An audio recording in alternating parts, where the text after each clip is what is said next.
ఒక మనిషి అనుకున్నది సాధించడం కోసం ఎంత దూరం వెళ్ళొచ్చు.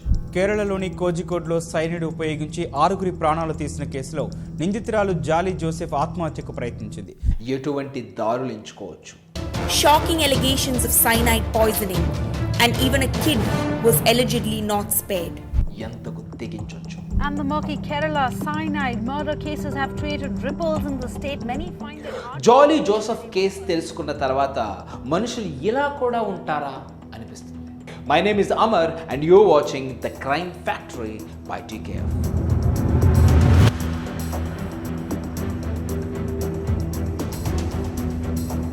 On October 5, 2019, ఒక 47-year-old లేడీని పోలీసులు కూడతాయిలో తన ఫ్యామిలీ ముందే అరెస్ట్ చేసి తీసుకువెళ్లారు. టోటల్ 6 అన్యాచురల్ డెత్స్లో తను prime suspect. Those people are Annamma Thomas 2002లో చనిపోయారు at the age of 57. జాలీకి ఈవిడ అత్తయ్య అవుతుంది. టామ్ థోమస్ 2008లో చనిపోయారు at the age of 66. జాలీకి ఈయన మామయ్య అవుతారు. 2011లో Roy Thomas at the age of 40 ఈయన చనిపోయారు. ఈయన జాలీ స్వయాన భర్త.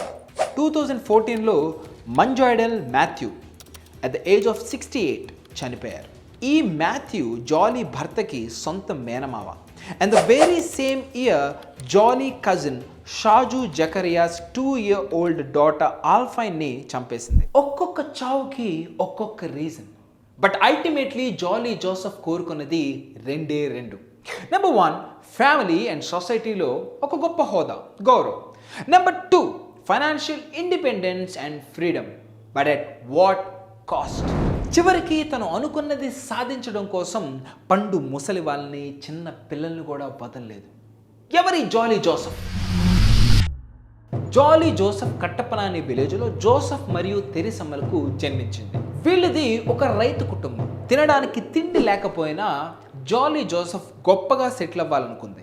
Now let me introduce another family, Tom Thomas and Annamma Thomas. వీళ్ళకి 3 పిల్లలు, రాయ్, రెంజీ, రోజు. అన్నమ్మ టీచర్గా పనిచేసేవారు. టామ్ థోమస్ ఎడ్యుకేషన్ డిపార్ట్మెంట్లో పనిచేసేవారు. అందుకనే పొన్నామట్టం ఫ్యామిలీ అంటే సమాజంలో మంచి గౌరవం. అమ్మ, నాన్న, 3 పిల్లలు. అటువంటి కుటుంబానికి ఒక లెటర్ వచ్చింది రాయ్ పేరు మీద. దాని మీద ఫ్రమ్ జాలీ జోసెఫ్ కట్టప్పన అని రాసింది. ఆ లెటర్ చూసిన రాయ్ సిబ్లింగ్స్ అప్పుడే తెలుసుకున్నారు రాయ్ మరియు జాలీ మధ్య ఏవో ప్రేమ కలాపాలు జరుగుతున్నాయని. నిజానికి జాలీ పొన్నామట్టం ఫ్యామిలీకి చుట్టమే. రాయ్ థోమస్ తల్లి అన్నమ్మ థోమస్కి ఒక తమ్ముడు ఉన్నాడు, మంజాయిడెల్ మాథ్యూ. మంజాయిడెల్ మాథ్యూ భార్యే అన్నమ్మ మాథ్యూ. అన్నమ్మ మాథ్యూకి ఒక తమ్ముడు ఉన్నాడు, జోసెఫ్. ఆ జోసెఫ్ కూతురే ఈ జాలీ జోసెఫ్. చుట్టాలమ్మాయి కావడంతో తరచుగా రాయ్ మరియు జాలీ ఒకరికొకరు ఉత్తరాలు రాసుకుంటూ ప్రేమలో పడ్డారు. ఈ విషయం రాయ్ వాళ్ళ ఇంట్లో తెలిసిన తర్వాత వాళ్ళు నిజంగానే నువ్వు జాలీని ప్రేమిస్తున్నావా అని రాయ్ని ప్రశ్నించారు. దానికి అవును అని ఒప్పుకున్న రాయ్ మాటని కాదనలేక జాలీని అన్నమ్మ థోమస్ మరియు టామ్ థోమస్ వాళ్ళ కోడలిగా ఇంటికి తెచ్చుకున్నారు. ప్రేమ పెళ్లికి రాయ్ తండ్రి సంపూర్ణంగా ఒప్పుకోకపోయినా అన్నమ్మ థోమస్ ఒప్పుకుంది. దానికి కారణం జాలీ జోసెఫ్ MCom పూర్తి చేసిందని తను చెప్పుకోవడమే. ఎలాగో కొడుకు కోడలు ఇద్దరూ ఎడ్యుకేటెడ్ అయినందున ఒకరికొకరు సాయం చేసుకుంటూ వారే పైకొస్తారని చెప్పి 1997లో రాయ్ మరియు జాలీ జోసెఫ్కు పెళ్లి చేశారు. పెళ్ళయ్యాక యథాతథంగా రోజు రాయ్ తన షాప్కి వెళ్ళిపోయేవాడు. జాలీ మాత్రం ఇంటి పట్టే ఉండి ఇంటి పనులు, వంట, వార్పు ఇటువంటి పనులన్నీ చూసుకుంటూ ఉండేది. అప్పుడప్పుడు జాలీ తన మరదలు రెంజీతో కలిసి షాపింగ్కి, రెస్టారెంట్స్కి వెళ్తూ ఉండేది. జాలీకి షాపింగ్ అన్నా బంగారం అన్నా చాలా ఇంట్రెస్ట్. అయితే జాలీ జోసెఫ్ని బాగా గమనించిన అన్నమ్మ థోమస్, నువ్వెందుకు జాబ్ చేయకూడదు? PG కంప్లీట్ చేసావు, నీకు చక్కటి జాబ్ వస్తుంది, అటువంటిది జాబ్ చేయకుండా ఎందుకిలా వంటింటి కుందెల్లా పడుంటావు అని ఒత్తిడికి లోను చేసింది. అయితే అప్పటికీ జాలీ కడుపుతో ఉండడంతో మిగతా కుటుంబ సభ్యులందరూ తనేమీ జాబ్ చేయాల్సిన అవసరం లేదని అన్నారు. అలా 1999లో జాలీకి రెమో పుట్టాడు. అయితే అన్నమ్మ థామస్ మాత్రం జాలీ ఉద్యోగం చేయడమే కరెక్ట్ అని పట్టుపట్టేది. అవసరమైతే రెమోని తను చూసుకుంటాననేది వాళ్ళ అత్తగారు. నిజానికి అన్నమ్మ పాయింట్ ఆఫ్ వ్యూలో తను చెప్పేది కూడా తప్పేం లేదు. ఎందుకంటే ఇద్దరు 2 చేతుల్లో సంపాదిస్తే త్వరగా సెటిల్ అయిపోతారనేది ఆవిడ ఉద్దేశం. అలా అత్తగారు ఎప్పుడు నువ్వు ఒక జాబ్లో జాయిన్ అవ్వు అని చెప్పి ఒక రకమైన స్ట్రెస్కు గురి చేశారు జాలీని. అప్పుడేం చేసింది జాలీ?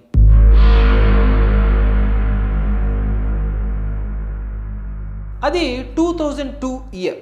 ఒకరోజు అన్నమ్మ మంచినీళ్ళు తాగి సడన్గా నేల మీద పడిపోయింది. రెంజి వచ్చేసరికి అన్నమ్మ థామస్ నేను ఇంకా బ్రతకలేను, నాకు ఊపిరాడట్లేదు అని చెప్పి కంగారు పడిపోయింది. హుటాహుటిన దగ్గరే ఉన్న ఓమిసరీ హాస్పిటల్కి అన్నమ్మ థామస్ని తీసుకొచ్చారు. అన్నమ్మ థామస్ కండిషన్ చూసిన doctor within few minutes they declare her dead. Annamma చనిపోయింది. పొన్నామట్టం ఫ్యామిలీ అంతా బోరున విలపించారు. అందరూ అన్నమ్మ హార్ట్ అటాక్ వల్లే చనిపోయింది అనుకున్నారు. But the reality is she has been poisoned by Jolly Joseph. కానీ సొంత అత్తగారిని జాలీ జోసెఫ్ ఎలా చంపేసింది? ఎందుకంటే అన్నమ్మ థామస్ పద్దాక జాలీ జోసెఫ్ని ఉద్యోగం చేయమనేది. ఉద్యోగం చేయమంటే చంపేస్తారా? క్వాలిఫికేషన్ లేకుండా ఉద్యోగం ఇస్తారా? ఎస్, జాలీ జోసెఫ్ పీజీ పూర్తి చేయలేదు. పీజీ కంప్లీట్ అయిపోయిందని అబద్ధం చెప్పి పెళ్లి చేసుకుంది. ఎంతసేపు అత్త కోడల్ని నీ క్వాలిఫికేషన్ తగ్గ ఉద్యోగం ఎందుకు చెయ్యవని ఒత్తిడికి లోను చేస్తూ ఉండేది. జాలీ జోసెఫ్ చుట్టాల పిల్ల అవడంతో ఎక్కడ అన్నమ్మ థామస్ జాలీ జోసెఫ్ వాళ్ళ నాన్నతో మాట్లాడి ఎందుకు నీ కూతురు మంచి జాబ్ చేయదు, ఎంకామ్ చదువుకుంది కదా అని అడిగితే ఎక్కడ తను చదవలేదనే గుట్టు రట్టయిపోతుందో అని తెలిసి తన సొంత అత్తగారికి భూమి మీద నూకలు లేకుండా చేసింది జాలీ జోసెఫ్. అత్తగారు చనిపోయిన తర్వాత ఇంటి పెత్తనం అంతా నాదే అనుకుంది జాలీ జోసెఫ్. అనుకున్నట్లుగానే పెత్తనం వచ్చింది, కానీ అన్నమ్మ థామస్ని గౌరవించినంత రీతిలో జాలీ జోసెఫ్ని ఎవరూ గౌరవించట్లేదు. కారణం అన్నమ్మ థామస్ ఒక టీచర్. ఒకరోజు సడన్గా జాలీ జోసెఫ్ తనకి NIT కాలికట్లో గెస్ట్ లెక్చర్ పోస్ట్ వచ్చిందని, జీతం కూడా 40,000 అని చెప్పింది. అంతటితో జాలీ జోసెఫ్ మీద ఉన్న ఒపీనియన్ మారిపోయింది అందరికీ. పొన్నామట్టం ఫ్యామిలీ స్టేటస్కి తగిన ఇన్ఫ్యాక్ట్ వాళ్ళ స్థాయిని పెంచినట్టే NITలో జాబ్ చేయడం అంటే. కొంతకాలానికి జాలీ జోసెఫ్కి వాళ్ళ మామయ్య టామ్ థామస్కి వాగ్వివాదాలు జరుగుతూ ఉండేవి. MS మాథ్యూ అనే వ్యక్తి అదే పనిగా జాలీ జోసెఫ్ని కలవడానికి ఆ ఇంటికి వస్తూ ఉండేవాడు. ఈ విషయం గురించి టామ్ థామస్ జాలీ జోసెఫ్తో చర్చించినప్పుడల్లా ఏదో ఒకటి చెప్పి మాట దాటేసేది, లేదా మామయ్యతో గొడవ పెట్టుకునేది. అయితే ఈ జాలీ జోసెఫ్ వైఖరి టామ్ థామస్కి అంతగా నచ్చలేదు. జాలీ జోసెఫ్ ఒక చోటకి వెళ్తాననేది ఇంకో చోట కనిపించేది. తరచుగా ఈ MS మాథ్యూ తన ఇంటికే వచ్చేవాడు, జాలీ జోసెఫ్తో సన్నిహితంగా మాట్లాడేవాడు. ఈ ఇన్సిడెంట్స్ అన్నీ టామ్ థామస్ని తొలిచివేశాయి. జాలీ జోసెఫ్ కూడా టామ్ థామస్ తన మీద పెత్తనం చేయడం నచ్చలేదు. అప్పుడేం చేసింది జాలీ జోసెఫ్? టామ్ థామస్కి రోజు రాత్రి ఒక క్యాప్సూల్ వేసుకునే అలవాటు ఉంది. ఆ రోజు కూడా ఆ క్యాప్సూల్ వేసుకున్నాడు. అయితే ఆ క్యాప్సూల్ జాలీ జోసెఫ్ తన చేతులతో టామ్ థామస్కి ఇవ్వడం జరిగింది. తీసుకున్న వెంటనే తను నేల మీద పడిపోయాడు. ఊపిరాడక పెనుగులాడుతున్నాడు. జాలీ జోసెఫ్ ఇంట్లో ఉన్నప్పటికీ టామ్ థామస్కి ఏ సహాయం చేయలేదు.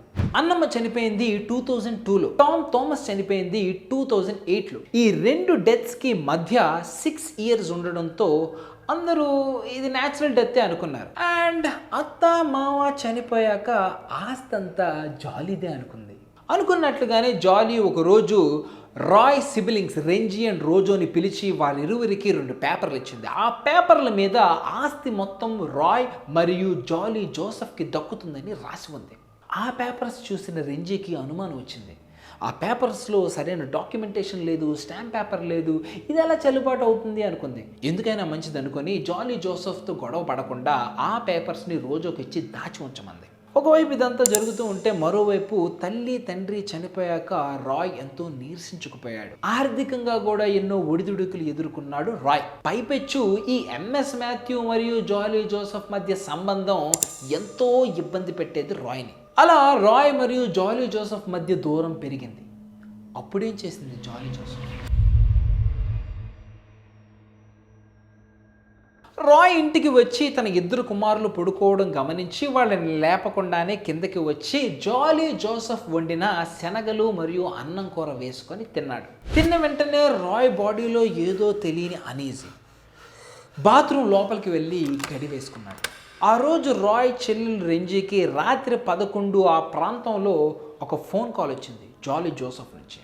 రాయ్ చనిపోయాడు అని చెప్పింది. మధ్యాహ్నం అన్నం శనగలు కూర వేసుకొని తిన్నాడు. రాత్రి ఏం తినలేదు, అందుకనే ఆమ్లెట్ తీసుకొచ్చాను. ఆమ్లెట్ తెచ్చేపాటికి బాత్రూమ్ లోపల గడి వేసుకొని చనిపోయాడు అని చెప్పింది. రాయ్ మేనమావ మంచాడియల్ మాథ్యూకి రాయ్ హఠాత్ మరణం ఒక రకమైన అనుమానం కలిగించింది. ఎవరేమనుకున్నా రాయ్ బాడీని పోస్ట్ మార్టం చేయాలని పట్టుపట్టాడు. అంత పట్టుబట్టాక ఎవరు ఏం చేయలేక డాక్టర్స్ మాత్రం అటాప్సీ చేసి రిపోర్ట్స్ ఇచ్చారు. which stated Roy died due to cyanide poisoning. But Manjadiyil Mathew కానీ పోలీసులు కానీ ఈ సైనైడ్ పాయిజనింగ్ రిపోర్ట్ పట్టుకొని సరిగ్గా ఇన్వెస్టిగేషన్ చేయలేదు. ఎందుకంటే సొంత భార్యే తన భర్తకి ఊళ్ళో ఎన్నో అప్పులున్నాయని ఆ అప్పుల బెడద తప్పించుకోవడానికి ఇలా సైనైడ్ అనే పాయిజన్ని తీసుకొని తనకు తాను ఆత్మహత్య చేసుకొని చనిపోయాడని చెప్పి పోర్ట్రే చేసి అందరినీ నమ్మించింది. 2012 కల్లా జాలీ స్టార్టెడ్ క్లెయిమింగ్ ద పొన్నామట్టం హౌస్. అయితే రోజు రెంజీ దీన్ని గమనించి 2013లో జాలీ జోసెఫ్ పేరు మీద ఉన్న ఆ ఇంటి ఓనర్షిప్ని కట్ చేశారు. ఇంకోవైపు మాథ్యూ మంచాయిడల్ ఈ ఎంఎస్ మాథ్యూ మరియు జాలీ జోసెఫ్ మధ్య కలాపాలు కట్టిపెట్టమని వార్న్ చేస్తూ ఉండేవాడు. పైగా ప్రతి విషయం మంచాయిడల్ మాథ్యూ రెంజీకి చెప్పేవాడు. జాలీ జోసెఫ్ మీద పెత్తనం చలాయించడం, అలాగే ప్రతి విషయం రెంజీకి చెప్పడం ఎందుకో జాలీ జోసెఫ్కి మాథ్యూ మంచాయిడల్ మీద కోపం తెప్పించేలా చేశాయి. అప్పుడేం చేసింది జాలీ జోసెఫ్? ఒకరోజు ఈవినింగ్ రెంజీకి కాల్ వచ్చింది జాలీ జోసెఫ్ నుంచే. మాథ్యూ మంచాయిడల్ చచ్చిపోయారు అని చెప్పింది. మాథ్యూ మంచాయిడల్ 2014లో చనిపోయారు. అతనుకున్న వయసుకి అలవాట్లకి అది న్యాచురల్ డెత్ అని అందరూ అనుకున్నారు.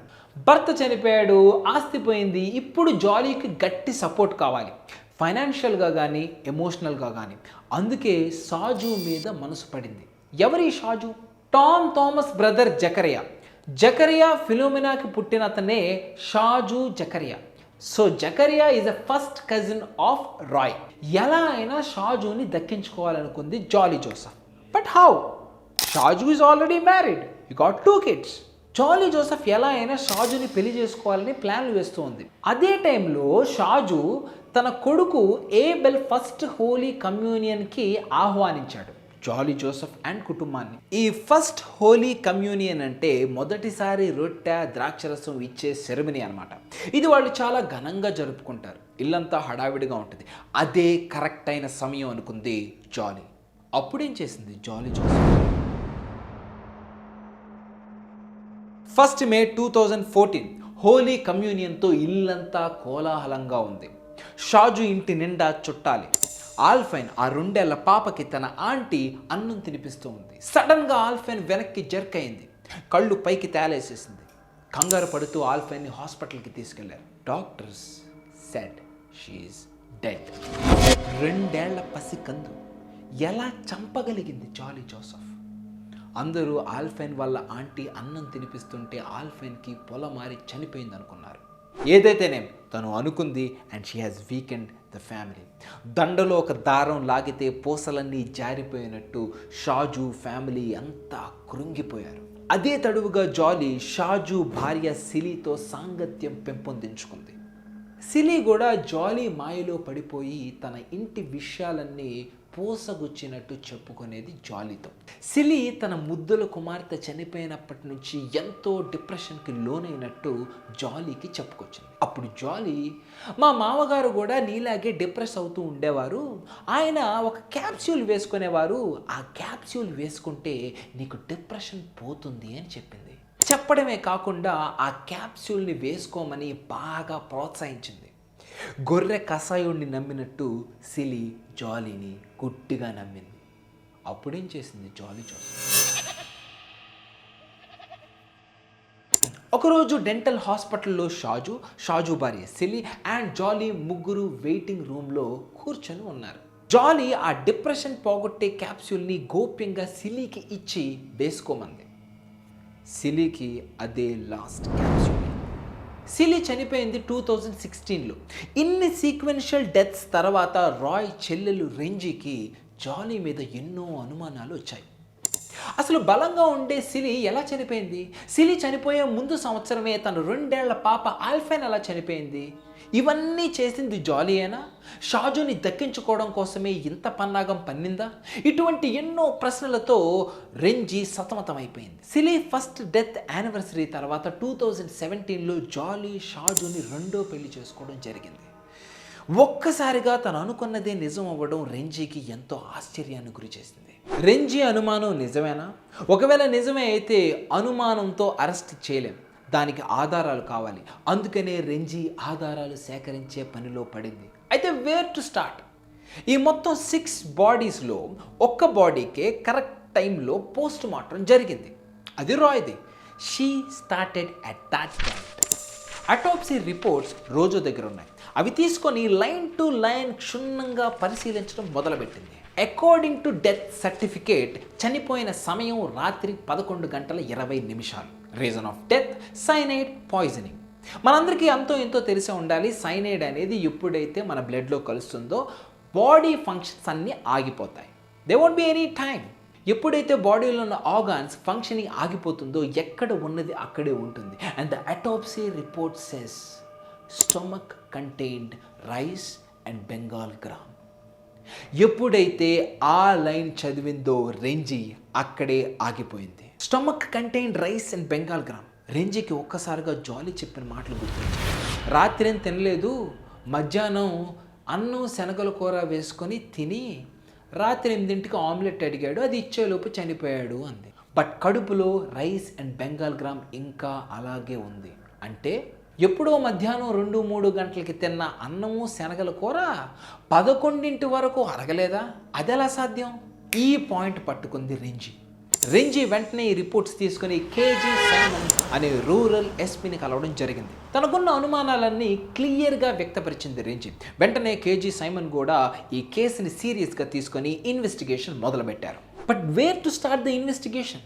కేజీ సైమన్ తెలుసుకున్న విషయం ఏమిటంటే జాలీ జోసెఫ్ NIT క్యాలికట్లో పనిచేసేదని. సో పోలీసులు అక్కడి నుంచి ఇన్వెస్టిగేషన్ స్టార్ట్ చేయడం మొదలుపెట్టారు. జాలీ జోసెఫ్ గురించి ఇన్వెస్టిగేషన్ చేయడం మొదలుపెట్టిన దగ్గర నుంచి ఒక్కొక్కటిగా భయంకరమైన నివ్వెరపోయే నిజాలు బయటకు వచ్చాయి. పిల్లలు, కుటుంబం, సమాజానికి గర్వంగా జాలీ జోసెఫ్ చెప్పుకునే మాట ఏమిటంటే నేను NIT క్యాలికట్లో గెస్ట్ లెక్చరర్ని అని. మరి పోలీసులు అదే NIT క్యాలికట్కి వెళ్ళి ఇక్కడ జాలీ జోసెఫ్ పేరుతో ఎవరైనా పనిచేశారా అంటే ఆ ఇన్స్టిట్యూట్ వాళ్ళు ఇక్కడ జాలీ జోసెఫ్ పేరుతో ఎవ్వరూ పని చేయలేదని ఖరారు చేశారు. ఓకే, జాలీ NIT క్యాలికట్లో వర్క్ చేయలేదు, బట్ అట్లీస్ట్ తనకు ఒక గుడ్ క్వాలిఫికేషన్ ఉండాలి కదా. ఆ కోణంలో దర్యాప్తు చేయడం మొదలుపెట్టారు పోలీసులు. అప్పుడు తెలుసుకున్న విషయం ఏమిటంటే జాలీ జోసెఫ్ సర్టిఫికేట్స్ అన్నీ ఫేక్. జాలీ మామయ్య టామ్ థామస్ ఎడ్యుకేషన్ డిపార్ట్మెంట్లో పనిచేసిన తర్వాత సొంతగా ఒక కన్సల్టెన్సీ పెట్టుకున్నారు. ఆ కన్సల్టెన్సీకి ఎక్కడెక్కడి నుంచో విద్యార్థుల సర్టిఫికేట్స్ అక్కడికి వచ్చేవి. అందులో కొన్నిటిని సైడ్ చేసి వాటిలో వాళ్ళ పేర్లు తీసి జాలీ జోసెఫ్ అనే పేరుని చేర్చింది. అలా BCom certificate, MCOM certificate Jolly చేతిలో వచ్చిపడ్డాయి. Jolly lied about her occupation, Jolly lied about her education, Jolly lived in life. ఇలా జాలీ జోసెఫ్ గురించి మెల్లగా నిజాలు తెలుసుకునే క్రమంలో ఆ మిగతా బాడీస్ను కూడా ఫోరెన్సిక్ ఎగ్జామినేషన్ కోసం ఎగ్జ్యూమ్ చేశారు. అంటే త్రవ్వి బయటికి తీశారనమాట. ఒక 6 years తర్వాత బాడీని బయటికి తీస్తే అందులోంచి సైనైడ్ని రికవర్ చేయడం చాలా కష్టం. అయితే పోలీసులు తమ పని తాము చేసుకుంటూ వెళ్ళిపోయారు. మొత్తానికి 2 బాడీస్లో సైనైడ్ని ట్రేస్ చేయగలిగారు. ఒకటి రాయ్ది, అది 2011లోనే పోస్ట్ మార్టం జరిగింది. 2 సిలీది, షీ డైడ్ ఇన్ 2016. జాలీ అందరినీ సైనైడ్ ఇచ్చి చంపేసింది. బట్ అసలు జాలీకి సైనైడ్ ఎలా దొరికింది? సైనైడ్ మనుషుల్ని ఎంతో ఈజీగా చంపుతుందనే విషయం జాలీ జోసెఫ్ ఎక్కడో చదివిందో మరి ఎలా తెలుసుకుందో తెలియదు, కానీ ఇది బంగారం షాపుల్లో దొరుకుతుందనే విషయం మాత్రం ఖచ్చితంగా తెలుసుకుంది. ఈ MS మాథ్యూ ఎవరైతే ఉన్నారో అతను గోల్డ్ షాప్లో సేల్స్ మ్యాన్గా పనిచేస్తున్నాడనే విషయం తెలుసుకొని అతనితో బాగా పరిచయం పెంచుకుంది. ఒకరోజు మా ఇంటికి వీధి కుక్కలు వస్తున్నాయి, వాటిని తరమడానికి లేదా చంపేయడానికి నాకు సైనైడ్ కావాలి అని అడిగింది. అప్పుడు ఎంఎస్ మాథ్యూ అదే షాపులో గోల్డ్ స్మిత్గా పనిచేసే ప్రజీ కుమార్ దగ్గరికి వెళ్ళి ఈ సైనైడ్ అడగడం జరిగింది. ప్రజీ కుమార్ కూడా వాళ్ళకున్న స్నేహాన్ని బట్టి ఆ సైనైడ్ని ఎంఎస్ మాథ్యూకి ఇవ్వడం జరిగింది. మొత్తం 14 సంవత్సరాల్లో 6గురిని ఒకే ఒక్క వ్యక్తి ప్లాన్ చేసి ఎగ్జిక్యూట్ చేసి చంపేసింది. ఈ Koodathayi serial killing case trials 6th March 2023న మొదలుపెట్టారు. ఇంతమందిని చంపి జాలీ జోసెఫ్ ఏం సాధించింది? తప్పుని కప్పిపుచ్చడానికి మరొక తప్పు మీద తప్పు, దురాశ, విచ్చలవిడితనం, తనెవ్వరూ పట్టుకోలేరనే ధీమా. వెరసి ఇవన్నీ కలిసి జాలీ జోసెఫ్ను ఒక కిరాతకమైన హంతకురాలుగా మార్చాయి. ఒక పేద రైతు కుటుంబం నుంచి వచ్చిన జాలీ జోసెఫ్ గొప్ప స్థాయిలో స్థిరపడాలనుకోవడంలో ఏమాత్రం తప్పు లేదు. కానీ అబద్ధాలనే అలల మీద జీవితం అనే నావని నడిపించడమే తప్పు. అందుకు ఒక కుటుంబాన్ని బలి కోరడం ఇంకా క్షమించరాని నేరం. ఒక అబద్ధం ఆ క్షణానికే అందంగా కనిపించవచ్చు, కానీ ఎప్పటికీ మారనిది నిజం. ఇది జాలీ జోసెఫ్ కేస్. ఈ వీడియో మీకు నచ్చినట్లయితే లైక్ చేయండి, షేర్ చేయండి, కామెంట్ చేయండి. ఇటువంటి వీడియో మీ ముందుకు తీసుకురావడానికి ఎంతో టైం, ఎనర్జీ, మనీ ఖర్చు అవుతుంది. And a team is working behind it. If you want to support us, do subscribe us. And this is the first episode of Crime Factory by TKF.